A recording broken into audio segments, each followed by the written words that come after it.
స్వర్ణోదయ దీప్తిం అఖిల భువన చైతన్య ప్రసారం.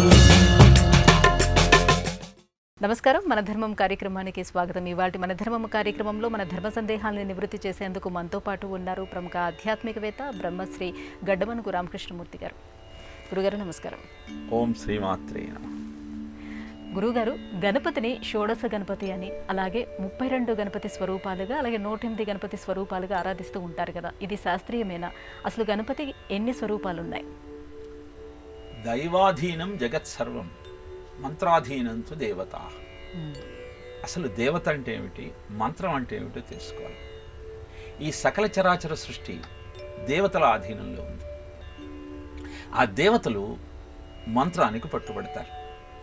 కనుక ఈ మంత్రాన్ని నువ్వు ఆవాహన చేస్తూ అనుష్ఠానం చేస్తున్నప్పుడు ఆ మంత్రానికి రూపంగా ఆ దేవత యొక్క వ్యవహారం అంతా కనపడుతుంది మనకి. అలా కలియుగంలో గణపతి, హనుమంతుడు వీరిద్దరూ ప్రధానమైనటువంటి దేవతామూర్తులుగా చెప్పబడతారు. ఏ ఏ దేవతామూర్తులైతే మిశ్రమ రూపంలో ఉంటారో, అంటే హనుమంతుడికి వానర ముఖము, మానవ దేహము, గణపతికి గజముఖము, మానవ దేహము, నృసింహస్వామికి సింహము ముఖము, మానవ దేహము, హయగ్రీవునికి అశ్వముఖము, మానవ దేహము. ఇలా ఏ ఏ దేవతామూర్తులైతే ఈ రకాలైన రూపంలో మనకు దర్శనమిస్తారో వాళ్ళు క్షిప్ర ప్రసాదులు, అంటే వెంటనే ఫలితాన్ని అందిస్తారు. ఇప్పుడు ఒక్కొక్క దేవతామూర్తికి అనేక రూపాలు ఉన్నప్పుడు అనేక మంత్రాలు ఉంటాయి. అలా గణపతికి 33 మంత్రపూరితమైనటువంటి రూపాలను తెలియజేశారు. బాల గణపతి, తరుణ గణపతి, భక్తి గణపతి, వీర గణపతి, శక్తి గణపతి, ఉచ్చిష్ట గణపతి, ద్విముఖ గణపతి, త్రిముఖ గణపతి, డూండి గణపతి, రుణ విమోచన గణపతి, హేరంబ గణపతి, లక్ష్మీ గణపతి, ఇలా 33 అద్భుతమైన రూపాలతో గణపతిని అర్చించేటువంటి వైదిక విధానం భారతదేశంలో అనాదిగా కొనసాగుతూ ఉన్నది. అంతేకాకుండా నీ నక్షత్రాన్ని బట్టి నువ్వు ఏ రూపాన్ని ఆరాధించాలి. నీది అశ్విని నక్షత్రం అయితే ద్విముఖ గణపతిని ఆరాధించు, భరణి నక్షత్రం అయితే సిద్ధ గణపతిని ఆరాధించు, కృత్తికా నక్షత్రం అయితే ఉచ్చిష్ట గణపతిని ఆరాధించు. ఇలా ఒక్కొక్క నక్షత్రానికి ఆ నక్షత్రమునకు ఉన్న లక్షణాలను బట్టి ఏ ఏ గణపతి రూపాలను ఆరాధించాలో కూడా శాస్త్రం తెలియజేసింది. కనుక గణపతి ఆరాధన ఒక వేడుకలా, ఒక వినోదంలా కాకుండా శాస్త్రీయంగా వైదిక ధర్మాన్ని అనుసరించి విధి విధానాలను పాటిస్తూ నువ్వు ఆచరించగలిగితే, వేదంలో గాయత్రి మంత్రం తర్వాత అంత పవర్ఫుల్ మంత్రం మృత్యుంజయ మంత్రం తర్వాత గణపతి మంత్రం. నీ కోరిక తప్పకుండా తక్షణమే నెరవేరుతుంది. కానీ ఆచరించే విధానము సక్రమంగా ఉండాలి. అది దైవము యొక్క అనుగ్రహాన్ని అందించే విధంగా ఉండాలి. కానీ మనం చేసే కార్యకలాపాలు తద్భిన్నంగా ఉన్నప్పుడు ఒక్కొక్కసారి విపరీత ఫలితాలు కూడా ఎదుర్కోవలసినటువంటి ఆస్కారం ఉంటుంది. కారణము నామానికి మంత్రానికి తేడాదే. మంత్రము చాలా తొందరగా ఫలితాన్ని ఇస్తుంది, కానీ కఠినమైన నియమాలు ఉంటాయి. నామము ఎలాంటి పరిస్థితుల్లో అయినా చెప్పుకోవచ్చు, చిన్న చిన్న నియమాలు. కనుక అద్భుతమైన గణపతి ఆరాధన అనేక రూపాలలో మనం ఈనాడు వినాయక చవితి నాడు, ఇతర పర్వదినాలలో చూస్తూ ఉన్నాం. అవన్నీ శాస్త్రీయమే, కానీ ఒక్కొక్క చోట వినోదం కోసం, వేడుక కోసం విపరీత గణపతులను ఆవిష్కరిస్తూ ఉంటారు. అది మాత్రం శాస్త్రసమ్మతం కాదు, వైదిక ధర్మానికి విరుద్ధమైనది. నీ వినోదానికి, నీ వేడుక కోసం దేవతా రూపాన్ని అవమానిస్తే అది సక్రమమైన పద్ధతిగా చెప్పబడదు.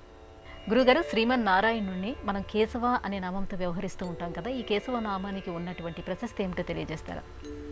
కేశవ అన్న నామం స్వామికి ఎలా వచ్చింది అంటే, పురాణ కథ, విష్ణు పురాణంలో కేశి అనే రాక్షసుణ్ణి సంహరించాడు కనుక కేశవ, వకారం అనేది విశిష్టవాచకం అని చెప్పడం జరుగుతుంది. కానీ విష్ణు సహస్రనామంలో 23వ నామము 648వ నామము కేశవనామమే. కేశాహ రశ్మయః అని నిర్వచించారు.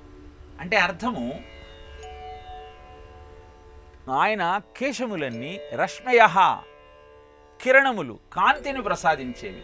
స్త్రీలు అంటే సకల చరాచర సృష్టికి ఆధారభూతమయ్యి మార్గదర్శకం చేసేటువంటి తత్వమే విష్ణుతత్వము అని కేశాహ రశ్మయ అన్న నిర్వచనంలో తెలియజేస్తే, కశ్చ అశ్చ ఈశ్చ త్రయీ కేశాహ తే వశే వర్తంతే ఇది కేశవ.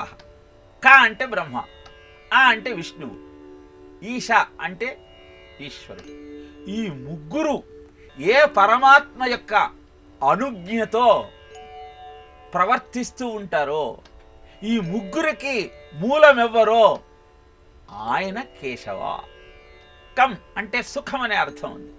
లౌకిక పారలౌకిక ఈ రెండు సుఖాలను మనం కోరుకుంటూ ఉంటాం. ఈ రెండింటికంటే అతీతమైనది, అద్భుతమైనది, అనంతమైనది ఆ స్వామి యొక్క సాయుధ్యం. దాన్ని అందించగలిగిన వాడు కనుక కేశవ అంటూ ఆ స్వామిని కీర్తించటం జరుగుతుంది. ఇక అందమైన కేశములు కలిగిన వాడు అని అభిరూప కేశాహ ఇది కేశవ అని కూడా నిర్వచించటం జరిగింది. కనుక కేశవ అన్న నామము అద్భుతమైన ఆనందాన్ని నీకు అందించేటువంటి విష్ణునామము. ఎవరైతే దురదృష్టం వెంటాడుతూ దుష్కరమైన పరిస్థితుల్లో ఉంటారో వాళ్ళు కేశవ అన్న నామాన్ని ప్రతినిత్యము పారాయణ చేయటం వల్ల ఆ సమస్యల నుంచి బయటపడగలుగుతారు అని మంత్రశాస్త్రం తెలియజేస్తున్న నేపథ్యంలో ఆ స్వామిని ఈ నామంతో కీర్తిస్తూ జీవితాన్ని అద్భుతంగా ముందుకు తీసుకువెళ్ళే ప్రయత్నం చేద్దాం. గురువుగారు, తాపత్రయం అంటే ఏమిటి? ఈ తాపత్రయాన్ని అధిగమించే అవకాశం ఉంటుందంటారా? ప్రతి జీవుడు తన యొక్క లక్ష్యాన్ని చేరుకోలేకపోవడానికి కారణం ఆది భౌతిక, ఆధ్యాత్మిక, ఆది దైవిక తాపత్రయాలే. ఆధ్యాత్మిక అంటే కఫ పిత్త వాత క్లేశముల వలన వచ్చేటువంటి వ్యాధుల కారణంగా, బాధల కారణంగా నీవు నీ పరమాత్మను గురించి చేసే సాధనను సక్రమంగా చేయని నేపథ్యాన్ని ఆధ్యాత్మిక తాపత్రయము అంటారు. ఆది భౌతిక అంటే నీ కుటుంబము, కుమారులు, తండ్రి, భార్య, బంధువులు వీళ్ళంతా బాధలలో ఉండటం కారణంగా నువ్వు బాధపడుతున్న నేపథ్యాన్ని ఆది భౌతికమైనదిగా పేర్కొనటం జరుగుతుంది.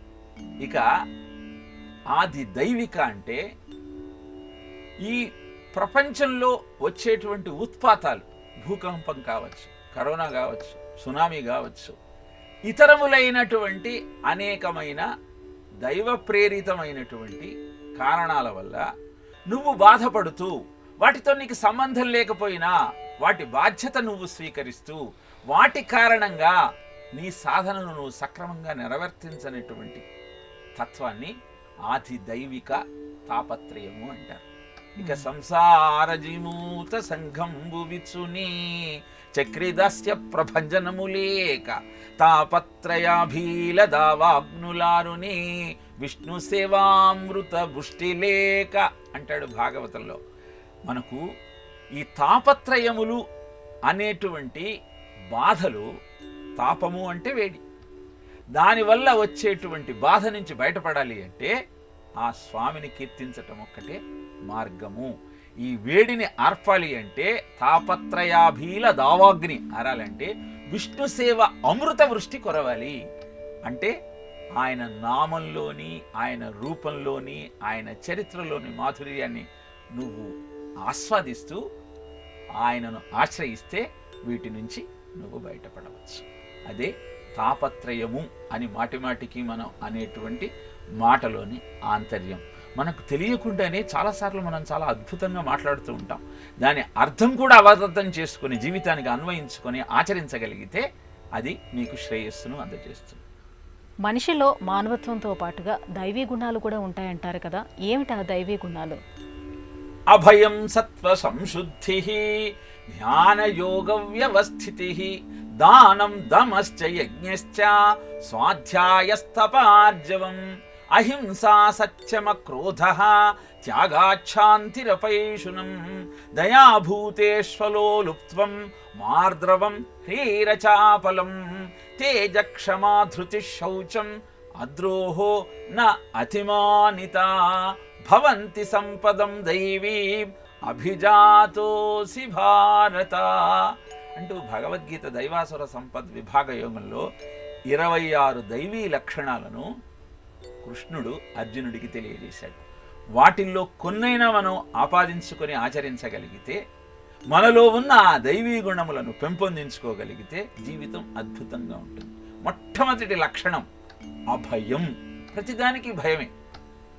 భోగే రోగ భయం, కులే చ్యుతి భయం, విత్తే నృపాలా భయం, మాన్యే దైన భయం. ఇలా బాగా భోగంలో ఉన్నవాడికి ఏం రోగం వస్తుందని భయం, డబ్బు బాగా ఉన్నవాడికి ఏ ట్యాక్స్ కట్టాల్సి వస్తుందని భయం, ఉన్నతమైన స్థానంలో ఉన్నవాడికి అక్కడి నుంచి ఎప్పుడు చ్యుతి దొరుకుతుందో అని భయం, అందంగా ఉన్నవాడికి ఈ యవనం ఎప్పుడు పోతుందో అని భయం. ఇలా ప్రతి నిమిషము భయపడుతూ మనం బ్రతుకుతున్నాం. దీని నుంచి బయటపడటం మొట్టమొదటి దైవీ లక్షణం. అందుకే బీ ఫియర్లెస్ అంటారు వివేకానంద. సత్వ సంశుద్ధి, అంతఃకరణను శుద్ధంగా ఉంచుకోవాలి. ధ్యానయోగ వ్యవస్థితి, దానం. నువ్వు సంపాదించిన ధనాన్ని దానం భోగంచ నాశంచ ధనస్య గతిరీదృశి అని చెబుతుంది దేవి భాగవతం. మొట్టమొదట దానం చేయటం వల్ల ఇప్పుడు ఆనందంగా ఉన్న నీ స్థితి మళ్ళీ వచ్చే జన్మలో కూడా ఆనందంగా ఉండాలి అంటే ఇప్పుడు ఎవరికైనా ఏమైనా ఇచ్చే ప్రయత్నం చేయి. అదాన దోషేణ భవే దరిద్రః దరిద్ర దోషేణ కరోతి పాపం పాపాత్ అవశ్యం ప్రవశంతి నరకం పునర్దరిద్రం పునరోపి నరకం. నరకానికి వెళ్ళటానికి కారణమే ఏనాడు ఎవరికి ₹1 కూడా నువ్వు దానం చెయ్యకపోతే అది నీ దరిద్రానికి, తద్వారా నీ నరకానికి కారణమవుతుంది. అందుకే చిన్నపిల్లలకి చిన్నతనం నుంచి రూపాయి ఇచ్చే దాచుకుంటే ఏమవుతుంది, పెద్ద పెరిగిన తర్వాత తల్లిదండ్రులకు కూడా ఆహారం పెట్టడానికి ధనం అవసరమైతే ఖర్చు చేయాల్సి వస్తుందన్న బాధ వాడిలో పెరుగుతుంది. అలా కాకుండా ధనం అంటే ధన్యతనిచ్చేది అన్న విషయాన్ని మనం చెప్పగలిగితే వాళ్ళకి ధనం పట్ల ఆసక్తి ఉన్నా అది అత్యాశగా మారదు. దమశ్చ, ఇంద్రియాన్ని నిగ్రహించుకోవాలి. దానం దమశ్చ యజ్ఞశ్చ స్వాధ్యాయ తపః. స్వాధ్యాయం అద్భుతమైన పురాణాలన్నీ చదవటం, తపస్సు ఇంద్రియాలన్నింటి అంతర్ముఖం చేసుకోను, అహింస మన వాక్కు కాయాలతో ఎవ్వరికి హింసను తలపెట్టకుండా ఉంటుంది, సత్యమే మాట్లాడటం, అక్రోధం క్రోధం దగ్గరికి రానిక ఉండదు, నా అతిమానిత నీ గురించి ఎక్కువగా నువ్వు చెప్పుకోకుండా ఉండటం, హ్రీహి అంటే ధర్మ విరుద్ధమైన పనులు చేసేటప్పుడు సిగ్గుపడటం, అలాంటివి చేయకూడదు అన్న ఆలోచన కలగటం. ఇలా అద్భుతమైన 26 లక్షణాల యొక్క వివరణ దైవాసుర సంపత్ విభాగ యోగంలో మనకు తెలియజేయటం జరిగింది. కనుక వాటిల్లో కొన్నైనా మనం ఆచరించే ప్రయత్నం చేద్దాం. అద్భుతమైన జీవనానికి సోపానాలు నిర్మించుకునే ప్రయత్నం చేద్దాం. గురుగారు, మరో సందేహం. అష్టభైరవులు అంటే ఎవరు? వీరి గురించి ప్రస్తావన ఎక్కడుంది? అష్టభైరవులు అన్నది అద్భుతమైన మంత్రశాస్త్రంలో మనకు తెలియజేసేటువంటి ఆరాధన. అద్భుతమైన తేజస్సు, నాదశక్తి. అసితాంగ భైరవుడు, రురుభైరవుడు, చండభైరవుడు, కపాల భైరవుడు, భీషణ భైరవుడు, సంహార భైరవుడు, ఇలా 8 మంది భైరవుల యొక్క ప్రస్తావన మనకు కనబడుతుంది. ఒక్కొక్క భైరవుడి దగ్గర మళ్ళీ 8 మంది భైరవులు ఉంటారు. ఇలా 64 మంది భైరవులు. వీళ్ళంతా కాలభైరవుడి యొక్క ఆధీనంలో ఉంటారు. కాలభైరవుడు అంటే తప్పు చేసిన బ్రహ్మదేవుడి యొక్క శిరస్సును ఖండించినవాడు. అంటే పాపానికి దూరంగా ఉండమని ఆశ్రయించిన వాడికి అద్భుతమైనటువంటి తేజస్సును, సంపదలను అందిస్తూ పాపాలనన్నింటినీ పోగొట్టేటువంటి శక్తి కలిగిన తత్వమే భైరవ తత్వం. కనుక కాశీకి కూడా క్షేత్రపాలకుడు కాలభైరవుడే. శివుడు బ్రహ్మదేవుణ్ణి తలను ఖండించిన తరువాత ఆ బ్రహ్మహత్య పాతకం కారణంగా ఆ కపాలం శివుడి యొక్క చేతికి చుట్టుకుంటుంది. ఆ పాపాన్ని కాశీలో ప్రవేశించి విశాలాక్షి దగ్గర భిక్ష స్వీకరించిన తర్వాత పోగొట్టుకోగలుగుతాడు. కాలభైరవుడిగా అక్కడ అవతరించి కాశీ క్షేత్రాన్ని రక్షిస్తూ మనందరికీ అద్భుతమైన ఆనందాన్ని కలుగజేస్తున్నాడు. కనుక అష్టభైరవులు వారి శక్తులనే వైష్ణవి, వారాహి, మాహేశ్వరి, చండి, చాముండి, ఇంద్రాణి అంటూ వారి శక్తులను వారి భార్యలుగా ప్రకటించడం జరిగింది. కనుక అష్టభైరవుల ఆరాధన అద్భుతమైన శ్రేయస్సును, ప్రచండమైనటువంటి సంపదలను నీకు అందించగలిగినటువంటి అనుష్ఠానం. గురుగారు, ఇక మరో సందేహం. వెంకటేశ్వర స్వామి తనకున్నటువంటి 2 భార్యల పోరు పడలేకే శిలా విగ్రహ రూపంలో మారిపోయాడు అని చెప్తూ ఉంటారు. ఇది ఎంతవరకు నిజం? ఇందులో ఉన్నటువంటి ఆంతర్యం ఇది పూర్తిగా అబద్ధం అమ్మా. పరమేశ్వరుడికి కామబాధ కాదు.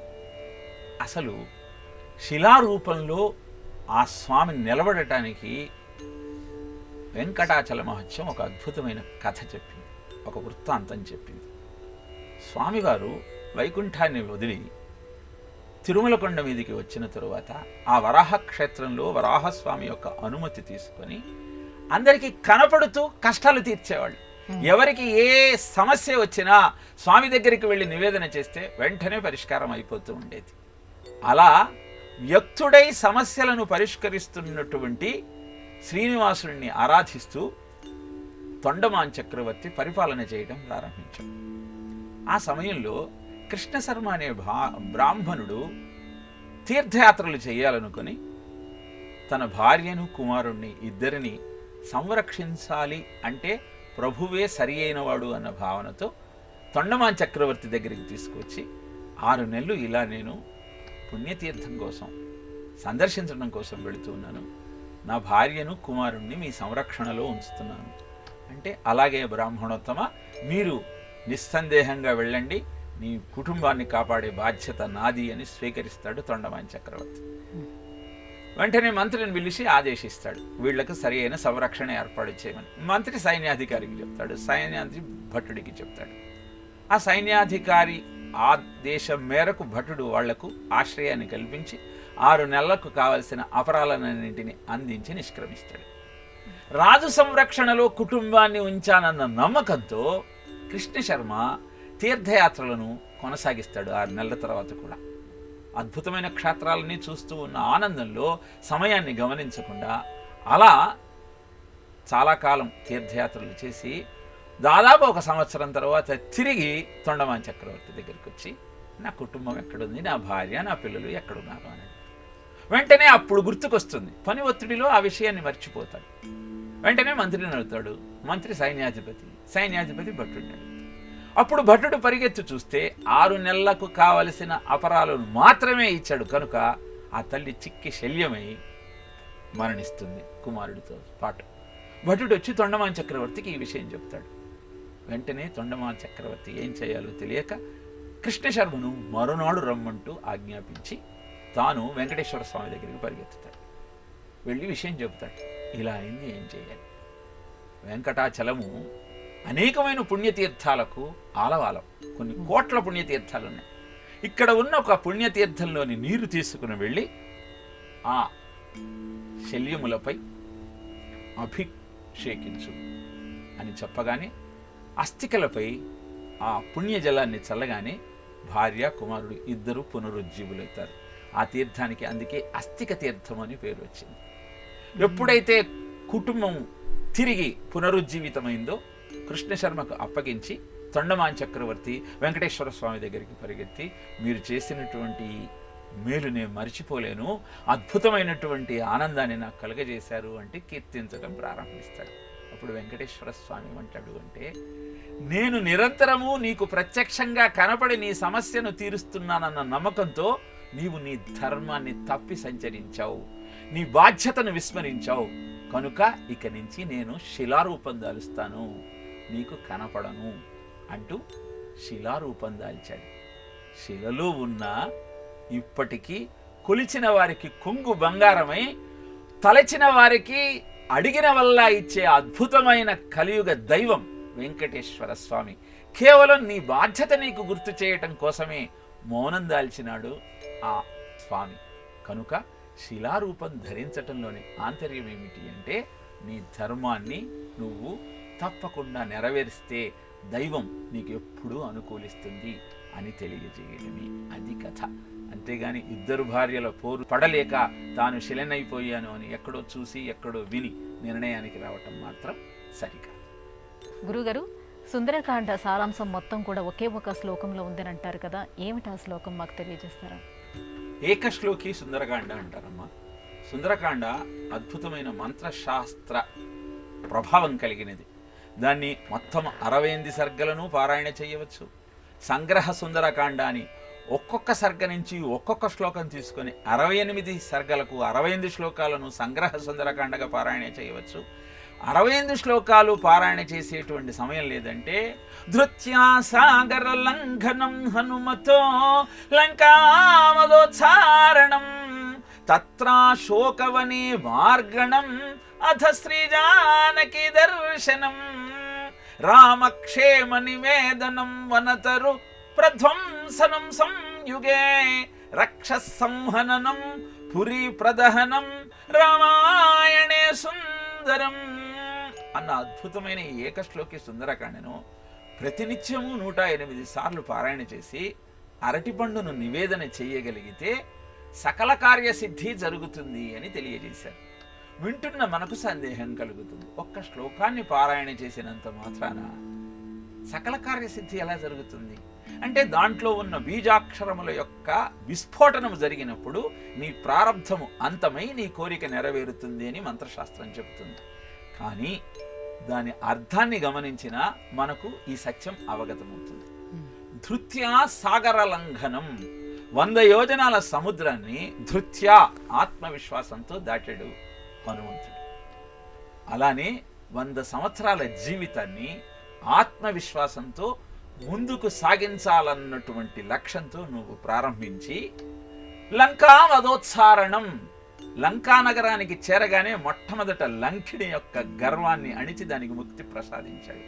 ఇక్కడ లంకిణి అంటే నీలో ఉన్న గర్వం, అహంకారం, దాన్ని నువ్వు తుదముట్టించిన తరువాత తత్రాశోకవనే మార్గణం, అశోకవనమంతా వెతికాడు. అశోకము అంటే ఆనందము అని అర్థం. ఆనందంగా ఉన్నటువంటి అద్భుతమైన ఈ జీవితంలో అహంకారాన్ని నువ్వు వదులుకున్న మరుక్షణం అథ శ్రీజానకి దర్శనం, నీ ఆత్మశక్తి నీ కళ్ళ ముందు ప్రత్యక్షమవుతుంది. అప్పుడు నువ్వేం చేస్తావు? రామక్షేమ నివేదనం, నా జీవితమే ఆ రామచంద్రమూర్తికి అంకితం అన్న భావనతో ఆయనకు నివేదన చేస్తావు. తర్వాత ఏమవుతుంది? వనతరు ప్రధ్వంసనం సంయుగే, ఆ అశోకవనంలో ఉన్న వృక్షాలను వనాలను ధ్వంసం చేశాడు. నీలో ఉన్నటువంటి ఆలోచనలు, ఇంద్రియ భోగాలు అనేటువంటి లతలను, వనాలను ధ్వంసం చేస్తే రక్షసంహననం, నీలో ఉన్న ఆసురీ లక్షణాలన్నీ కూడా అంతమైపోయి పురీ ప్రదహనం, ఈ దేహం అనేది దహనం అయిన తరువాత బూడిదవుతుంది. ఈ ఆలోచనలలో ప్రవేశించిన మరుక్షణం ప్రతినిత్యము ఈ శ్లోకాన్ని నువ్వు పారాయణ చేస్తూ హనుమను తలుసుకోవటం వల్ల నీ స్వస్వరూప జ్ఞానం నీకు కలిగి బుద్ధిర్బలం యశోధైర్యం నిర్భయత్వమరోగత అజాడ్యం వాక్పటుత్వంచ హనుమత్ స్మరణాన్ భవేత్ అని చెప్పినట్టు బుద్ధి వికసించి బలము పెరిగి యశస్సు కలిగి నిర్భయత్వము కలిగి ధైర్యము పెరిగి వాక్చాతుర్యముతో అద్భుతంగా నీ కార్యక్రమాన్ని నువ్వు నెరవేర్చగలుగుతావు. అందుకే ఏకశ్లోకి సుందరకాండ పారాయణతో నీ జీవితాన్ని అద్భుతంగా మలుచుకోమని ఈ శ్లోకాన్ని మంత్రశాస్త్రం మనకు అందించింది. ఒక్క శ్లోకమే కనుక కంఠస్థం చేయటం పెద్ద కష్టం కాదు. అరటిపండు ఎక్కడైనా దొరుకుతుంది కాబట్టి నివేదన చేయటము కూడా కష్టం కాదు. 108 సార్లకు ఒక్కొక్క శ్లోకాన్ని ఒక్కొక్కసారి పారాయణ చేయటానికి 1/2 నిమిషం పడితే 108లో సగం అంటే 1 గంట లోపల ఈ అనుష్ఠానం అయిపోతుంది. అద్భుతమైన సుందరకాండను 68 రోజుల పాటు రోజుకు ఒక సర్గ పారాయణ చేసిన ఫలితము నీకు దక్కుతుంది. కనుక ప్రతినిత్యము అద్భుతంగా ఈ శ్లోకాన్ని పారాయణ చేస్తూ జీవితాన్ని అద్భుతంగా మలుచుకునే ప్రయత్నం చేద్దాం. గురుగారు, ఇవాళ మన ధర్మం కార్యక్రమంలో మాకు వచ్చినటువంటి ఈ సందేహాలన్నీ కూడా నివృత్తి చేసినందుకు ధన్యవాదాలండి. కృష్ణార్పణ. ఇది ఇవాల్టి మన ధర్మం కార్యక్రమం. రేపు మన ధర్మం కార్యక్రమంలో మళ్ళీ కలుసుకుందాం. నమస్కారం. ఈ కార్యక్రమాన్ని తిరిగి చూడాలనుకుంటే www.youtube.com/ETV Life Spiritual లో చూడవచ్చు.